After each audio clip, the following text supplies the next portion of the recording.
Olá, boa noite a todos. Sejam todos muito bem-vindos a esse momento onde buscamos o conhecimento, né? Esse alimento muito importante para o nosso espírito. Aqui a gente busca terapias e o conhecimento do universo. Somos os buscadores, né? E é muito bom estar aqui mais uma vez. Para o pessoal da internet, eu vou pedir para que curtam nosso vídeo, se inscrevam no nosso canal, compartilhem nossos vídeos, que assim o YouTube compreende que é um assunto relevante e distribui com mais facilidade para outras pessoas. Seja bem-vindo, tá? Hoje a aula é de cromoterapia com os cristais, tem os arcanjos também. Ao longo você vai ver que nós temos um cronograma, tá bom? Mas antes de começar os nossos assuntos principais, vamos fazer aquela oração, nos conectar, relaxar, porque quando nós estamos relaxados, com a mente ancorada e voltada para esse momento, conseguimos absorver melhor o que vai ser transmitido aqui nesse momento. Então, eu peço a permissão aos guias, instrutores da Fraternidade Francisco de Assis, Casa de Bezerra de Menezes, para que essa aula de hoje corra na mais perfeita harmonia, que nós possamos ancorar todo ensinamento que vamos receber nesse momento e que possamos aprender a colocar em prática no nosso dia a dia, para que a nossa jornada seja facilitada ou que tenhamos ferramentas necessárias para a jornada do dia a dia. Que assim seja e graças a Deus. Esse triângulo aqui é o branco. Como já sabemos, o exercício do triângulo, temos por hábito, costume de fazer esse exercício para ir treinando a concentração.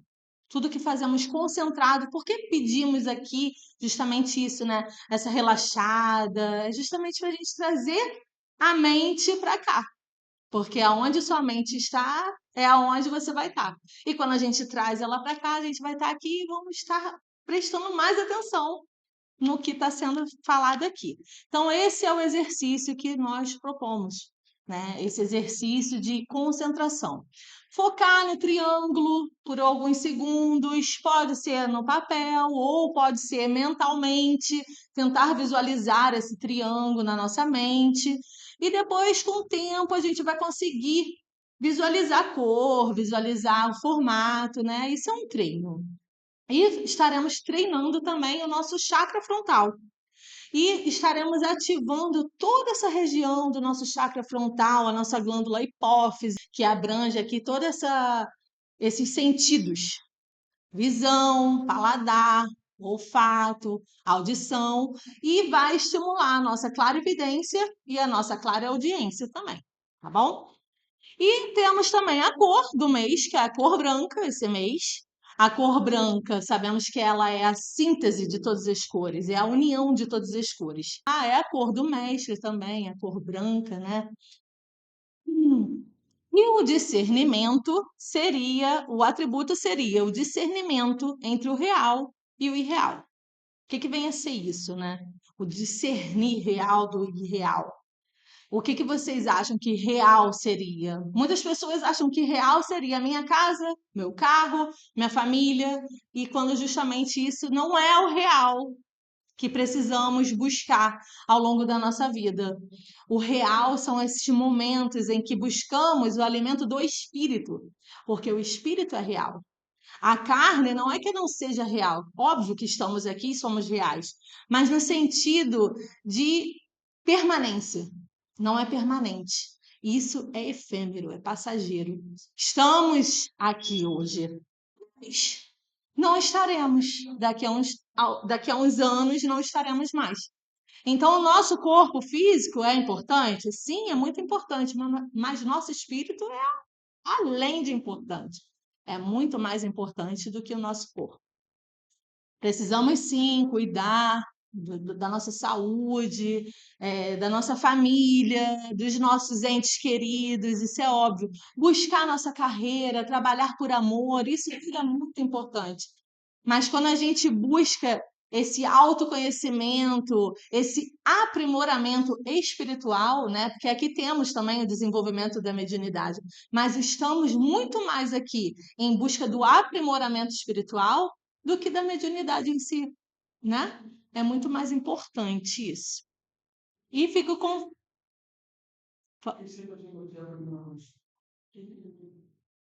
O aprimoramento espiritual é justamente isso, é você aprimorar as suas habilidades espirituais, não mediunidade. Mas quando você consegue definir uma característica sua que pode estar numa negatividade e dali você consegue transformar aquilo. Vamos dizer, sou egoísta.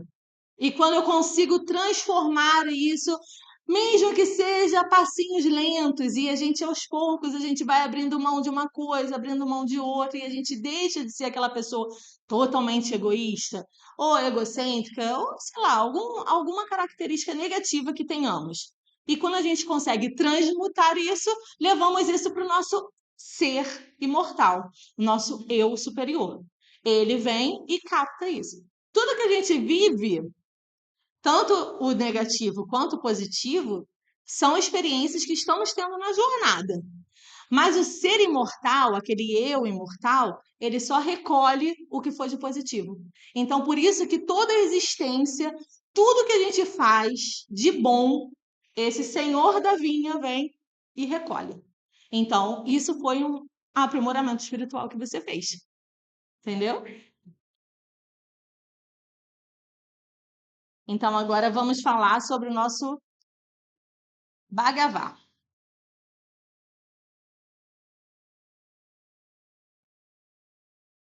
Estamos no capítulo 11.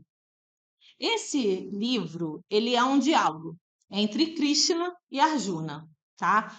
No capítulo anterior, Arjuna estava questionando Krishna a respeito de suas formas, de quais maneiras ele se manifestava, né? E quando chega nesse capítulo 11, que é o Visvarupa Darsana, a visão da forma divina universal, ele quer ainda, ele diz que Krishna, através de todo o conhecimento que ele vem passando ao longo do livro, destruiu a ilusão e a ignorância. Porque Krishna foi abrindo, justamente falando sobre esses atributos. É discernir o real do irreal, é a tolerância, a paciência, são vários atributos, são 8 atributos, na verdade, que a gente cultiva ao longo da vida. E nesse livro, Krishna vem justamente ensinando isso para ele, aprender a cultivar esses atributos ao longo da vida dele. Então, o Arjuna pede a Krishna a forma divina ou a personalidade de Deus, que consiste na soma de todas as formas e atividades em que se manifesta o seu poder. E aí, hoje, o versículo é o 13 e o 16. Mas eu sublinhei aqui duas coisas muito importantes que eu achei nesse capítulo, que é no versículo 5, que a divindade responde, como o Arjuna ele está perguntando, né, quais seriam as formas de manifestação dele, cósmica. Então, a divindade, que vem a ser Krishna, responde: Vê, pois, ó filho da terra, e contempla-me, que sou um só em milhares e milhões de diferentes e variedíssimas formas. E na 7 ele fala: vê e observa o universo inteiro, com todos os seres, animados ou inanimados, resumindo, no meu corpo. Então, tudo está no corpo de Krishna, né? Então, é tudo. Tudo está inanimado ou animado. Nele encontras tudo o que desejas ver. E no versículo de hoje, que é o 13, Arjuna viu, então, todo o universo, variadíssimos em suas múltiplas aparências, formando uma unidade no corpo do ser absoluto e manifestando-se como muitíssimas partes nos corpos dos deuses.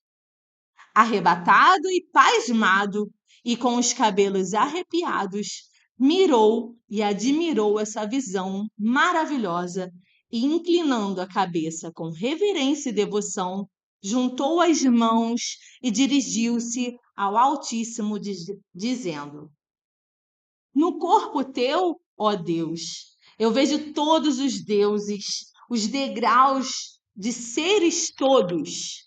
Noto Brahma sentado em flor de lótus, e a seu redor os santos com os sábios. Então, olha que maravilha se a gente realmente, a gente realmente parasse e visse Deus em todas as coisas, porque é assim que é, né?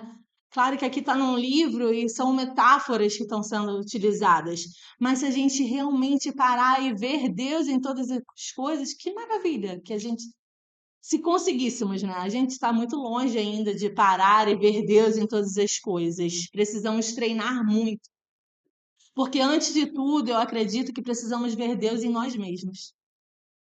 Porque quando a gente passar a entender que Deus está em mim, está em você e está em tudo aqui o tempo todo, né? A gente vai ficar pasmado e maravilhado também. A gente já fica com tão pouquinho que às vezes a gente consegue alcançar, né? E a gente já sai aqui em êxtase. Imagine o dia que a gente viver assim 24 horas, vendo Deus em todas as coisas.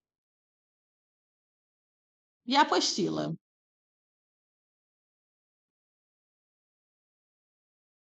A apostila da casa, aqui é a mediunidade e médiuns, aqui fala sobre todas as mediunidades e sobre como o médium deve se comportar, né? Dentro de um templo religioso, porque aqui é um templo religioso, a forma que ele tem que se portar. E explica também sintomas que a gente às vezes sente, né? Tem mediunidades que confundem a gente, e a princípio é normal.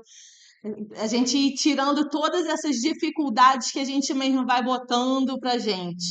E aos poucos a gente se abrir para isso. Quando a gente utilizar também a mediunidade ao nosso favor, vai ser uma coisa muito boa, né?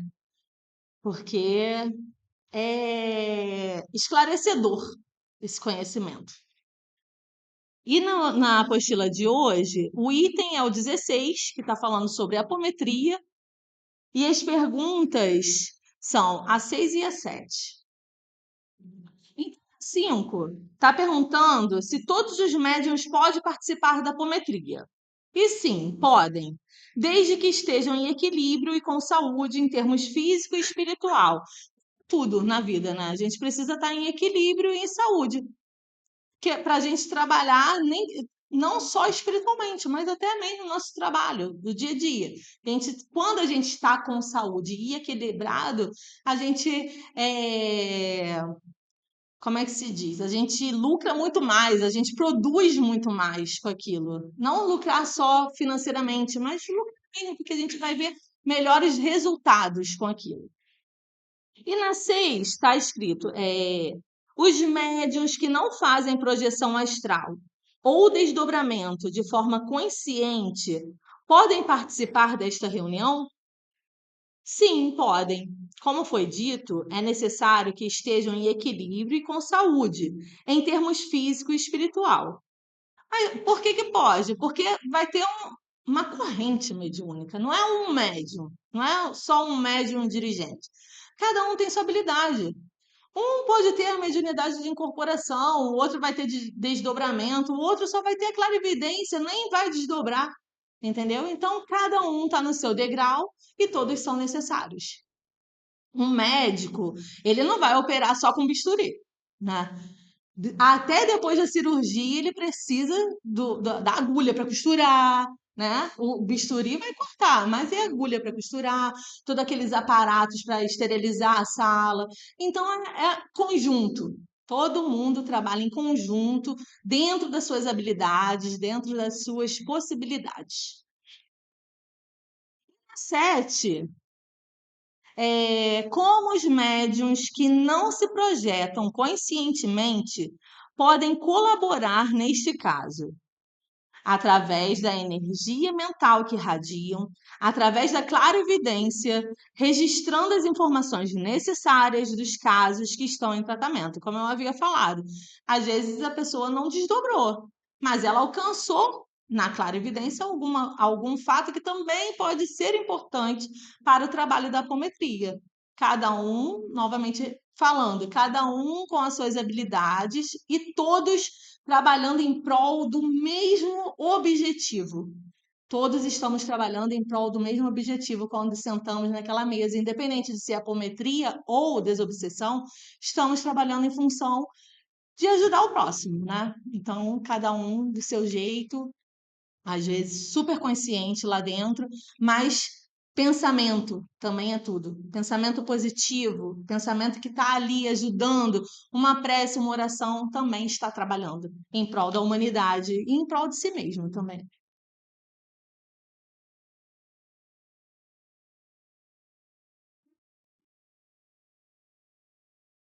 O guia terapêutico, estamos no final do guia terapêutico, estamos na parte dos cristais, né? Já na última página, nos últimos dois cristais. Hoje falaremos da ágata, da ágata.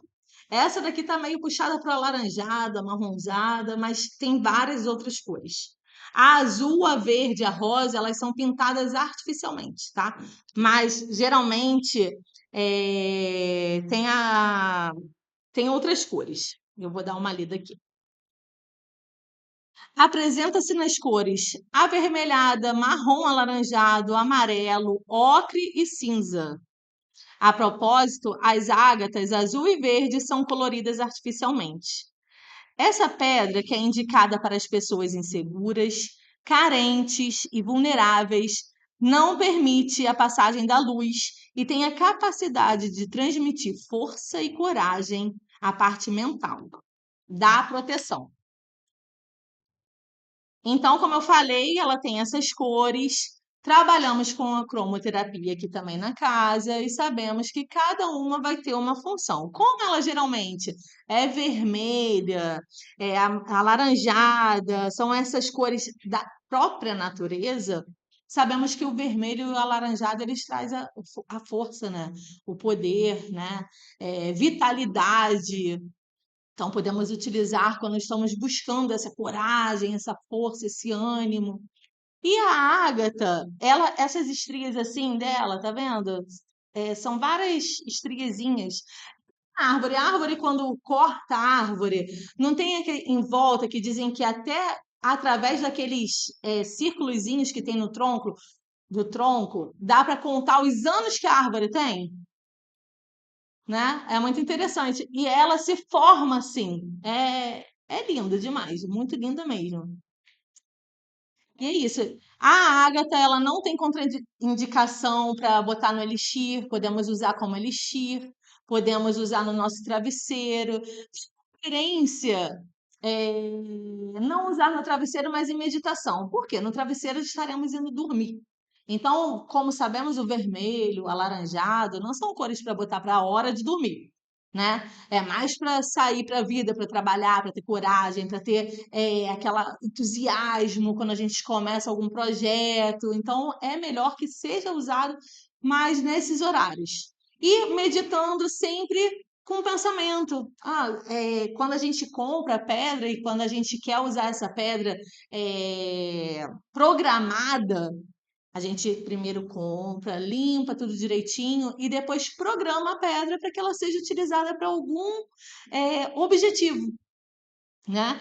E essa daí a gente pode usar nesse sentido de vitalidade, coragem. E a perita? A perita. A perita ela tem esses cubozinhos em torno dela, são cubos perfeitos. Ela também é conhecida como ouro dos tolos. Se a gente levar para o lado místico, né, ela está associada à prosperidade, brilha pra caramba, né? É só, é só ferro, não sei qual é a composição dela, mas brilha muito, então traz essa sensação de dourado, né? De riqueza, muito ouro. Então, apresenta-se nas cores amarela clara, dourada e prateada, na forma de cubos perfeitos que variam de tamanho. A pirita pode ser encontrada em cubos prateados, engastados em cristal fosco, branco ou em grandes agregados de pequenos cubinhos. É indicada para reduzir a ansiedade e a depressão. Fortalece o corpo astral, aviva a inteligência e dá estabilidade mental, facilitando a comunicação entre o consciente e o inconsciente. Purifica a memória. Quando se quer eliminar estados de depressão e ansiedade, podemos usar 4 fragmentos de pirita em torno do chakra cardíaco, formando uma cruz e um conjunto com quartzo rosa. Quando o objetivo é melhorar a memória e a inteligência, coloca-se a pirita sobre o chakra frontal. Finalmente, quando se quer auxiliar o sistema digestivo na produção de enzimas que diminuem os efeitos da ingestão de alimentos tóxicos, faz-se uma cruz de pirita em torno do chakra umbilical, com um quartzo verde no umbigo. Então, aqui já juntou a terapia mesmo, o uso terapêutico dela. Sabemos que o amarelo, se partirmos para a cor, o amarelo é do intelecto, é a cor da sabedoria, é a cor da alegria, né? Até mesmo no próprio raio da Grande Fraternidade Branca, o amarelo é o raio dos instrutores. Então, esse poder de associar todas essas terapias, como eu estava falando no início, é trazer isso para o nosso dia a dia, utilizar isso ao nosso favor. E é isso, a pirita eu já não indicaria usar como elixir. Usar também em horários mais antes de dormir não é aconselhável, não porque o amarelo não tem contraindicação, tanto quanto o vermelho e o laranja. Mas também a gente não quer ficar super agitado quando a gente vai dormir, né? Então é melhor prevenir, porque muitas das vezes a gente não leva a sério, né? Ah, só uma cor, só de pensar na cor vai mudar alguma coisa? Muda, gente. Muda. Então é real. Então a gente tem que levar a sério as contraindicações, assim como a gente leva a sério as indicações, né? Porque da mesma maneira que ela vai fazer bem, se ela tem uma contraindicação, a gente também tem que se prevenir quanto a isso. Igual um remédio, quando você toma, você não vê as contraindicações? Então, por que que você não vai respeitar isso desse jeito, né? Então, não é aconselhável usar na água. Depois eu passo para vocês darem uma olhadinha nas pedras. E agora o livro é Comunhão com os Arcanjos. Estamos no segundo raio, o raio dourado, que é o raio justamente dos instrutores, né? Todos os professores, médicos. É o raio da sabedoria e do amor. O que que seria sabedoria? Amor, sabedoria, né? Eu ouvi uma frase que eu achei muito interessante. Amor, sabedoria é quando o cérebro visita o coração. Então é o amor sabedoria, porque a gente traz, né? A gente traz o intelecto, porque intelecto demais só não resolve e amor demais também resolve mais do que só o intelecto. Mas amor sabedoria é muito melhor do que só um ou só o outro, né? Então é justamente quando o cérebro visita o coração e faz essa junção. A ele estão vinculados todos os instrutores da humanidade. É o raio daquele que oferece ao seu próximo o seu conhecimento com o propósito de auxiliar a evolução e a conquista da paz e da felicidade. Então, aqui é uma casa regida pelo segundo raio. É justamente o que eu estava falando. A gente está aqui em busca de conhecimento, mas no propósito de quê? Se eu melhoro, eu melhorei o quê? A humanidade, né? Se eu melhoro, se você melhora, se esse grupinho pequeno melhorar, a humanidade não melhorou? Então, esse é o propósito dessa casa, melhorar a humanidade. Nem que seja um pouquinho de cada vez, mas a gente está fazendo alguma coisa em prol de si mesmo primeiro. Infelizmente, ainda estamos assim, não somos tão benevolentes para dizer que eu estou aqui para melhorar só você. Estou pensando muito mais em mim, mas aos poucos a gente vai melhorando. Eu melhoro a mim, que ajuda a melhorar você, e assim a gente vai fazendo essa corrente que é maravilhosa, né? A este raio pertencem os sábios, os médicos, os professores, os reformadores e os que amam abnegadamente, e por isso se dispõem a resgatar as almas decaídas. As qualidades positivas, né? É da polaridade, positivo e negativo. As qualidades positivas desse raio é o amor universal, a sabedoria, o discernimento, a intuição, a filantropia, o senso de unidade, simpatia espiritual e cooperação. Já as características negativas encontradas no homem de pouca evolução, nós, né? Somos homens de pouca evolução ainda. Estamos a caminho. Isso, eu sempre falo que eu gosto de utilizar isso como autoconhecimento. E a gente saber e reconhecer, porque também não adianta só querer estar na qualidade positiva de cada raio. Temos que reconhecer que temos sim, e muito mais a negativa do que a positiva. E quando a gente reconhece, a gente transforma, porque a gente não transforma nada que a gente não conhece, né, gente? Então, não devemos ser hipócritas para dizer que não temos o lado negativo. Temos. E reconhecê-los. Quando reconhecemos esse lado negativo desse raio, é o sentimentalismo, é a sensualidade, o autossacrifício insensato pelos outros, aquelas pessoas que dão muito para o outro e esquece de si mesmo e depois fala assim, mas eu faço tudo por você e você não faz nada por mim, né? Às vezes a pessoa, o outro, nem pediu nada. Mas a gente acha que está ajudando, quando na verdade só está atrapalhando a si mesmo e não está nem ajudando o outro, porque o outro não pediu. Favorecendo a dependência e aumentando o seu egoísmo. E a aparência descuidada. São as características da polaridade negativa desse raio. Este raio relaciona-se com o segundo aspecto do Logos, o Filho. O mestre desse raio foi Kuthumi, depois foi Lanto e atualmente é Confúcio. A cor é o dourado, as pedras são o topázio real, o dourado e o citrino amarelo. Então é isso. Agora nós vamos fazer o arcanjo desse raio, que é o Jofiel. O arcanjo do amor-sabedoria. Jofiel é o arcanjo da iluminação. É o grande instrutor divino dos anjos, dos humanos e dos seres elementais. Auxilia aqueles que buscam maiores conhecimentos sobre as leis sagradas de Deus, que regem a manifestação da vida. Então, esse raio, claro que tem as pessoas que nascem sob a égide, mas nenhum desses raios aqui é de uso exclusivo, não uso, mas assim, apoio, né? Podemos utilizar todos eles, independente de qual nós estamos, porque eles estão a serviço da humanidade. Então, quando nós nos conectamos com eles, independente do raio que nascemos ou que estamos sendo protegidos, guiados naquele momento, temos acesso a todos eles. Basta que queiramos, basta que nos coloquemos ali. Lindo isso, que eles são tão maravilhosos que até isso eles respeitam, o livre-arbítrio.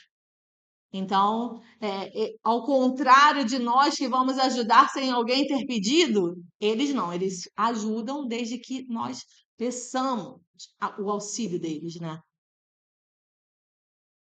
Dois fachos de luz dourada se projetam do centro de sua testa.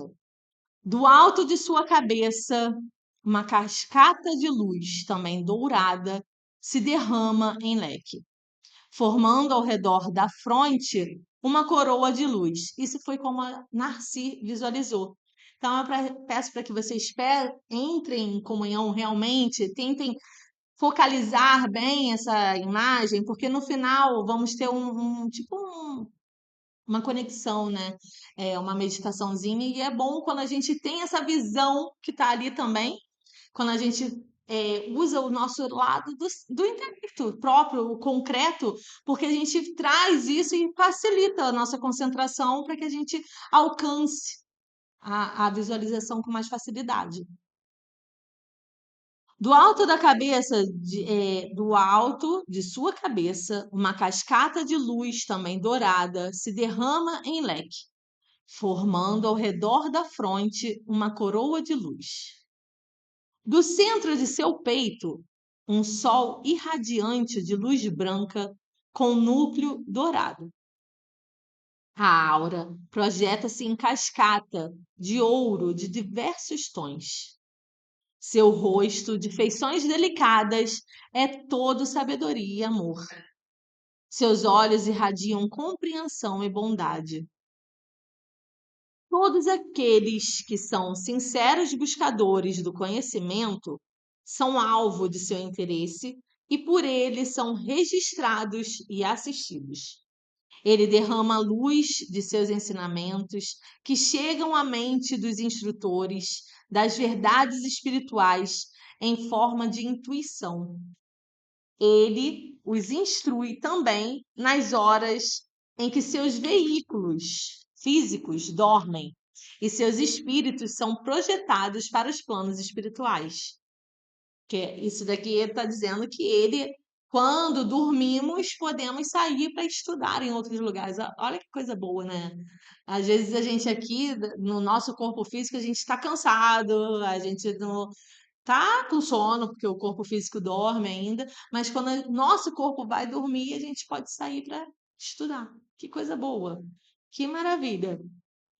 Pode-se tentar a comunhão com o arcanjo Jofiel através da interiorização e meditação em um topázio real amarelo dourado. Então, a Narcia ela explica, né, nos capítulos anteriores a posição, que geralmente aqui é sentado, ou também quando a gente está na sala de cirurgia, pode ser deitado numa maca, de preferência num ambiente onde não vamos ser interrompidos. Ela diz qual a música que deve estar tocando, né? Aqui é Rapsódia, sobre um tema de Paganini, variação número 18. Então, cada raio, cada arcanjo vai ter a sua própria sinfonia. E é muito bom utilizar o som, né? Que a gente utiliza, não é bom? A gente vai-se embora. Então, são várias. Nada? Ah, são várias ferramentas que utilizamos. O cheirinho que a gente usa, o incenso, isso tudo vai nos ajudando a relaxar e conectar com eles. Nesse momento, então, vamos fazer a nossa respiração profunda, vamos buscar aquela postura confortável, vamos relaxar, vamos buscar o ar profundamente, imaginando uma luz dourada que desce do topo da nossa cabeça e vai até os nossos pés. Se imaginem também dentro de uma pirâmide, e essa pirâmide é de topázio.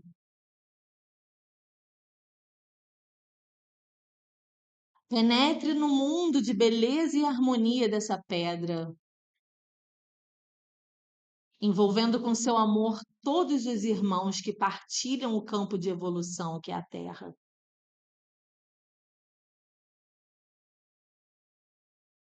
E assim, totalmente relaxados, envolvidos na luz dourada, dentro dessa pirâmide de topázio, evoquemos Jofiel, Sagrado Jofiel, mergulhado em vossa luz dourada, dissolvo todas as resistências de minha natureza transitória e abro meu coração a vosso amor e a vossa sabedoria.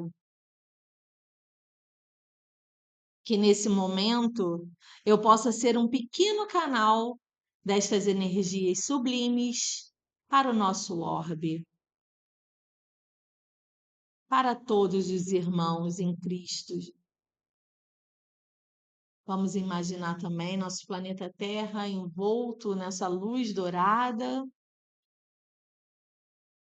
e que o propósito maior do Cristo se torne realidade na Terra, que todos se amem como Ele nos amou. E assim, envolvidos no amor do Cristo pela humanidade e pelo nosso planeta Terra, concluímos mais uma noite dessa experiência incrível que é poder participar dessa comunhão com o Arcanjo Jofiel. Que assim seja. Namastê. Graças a Deus.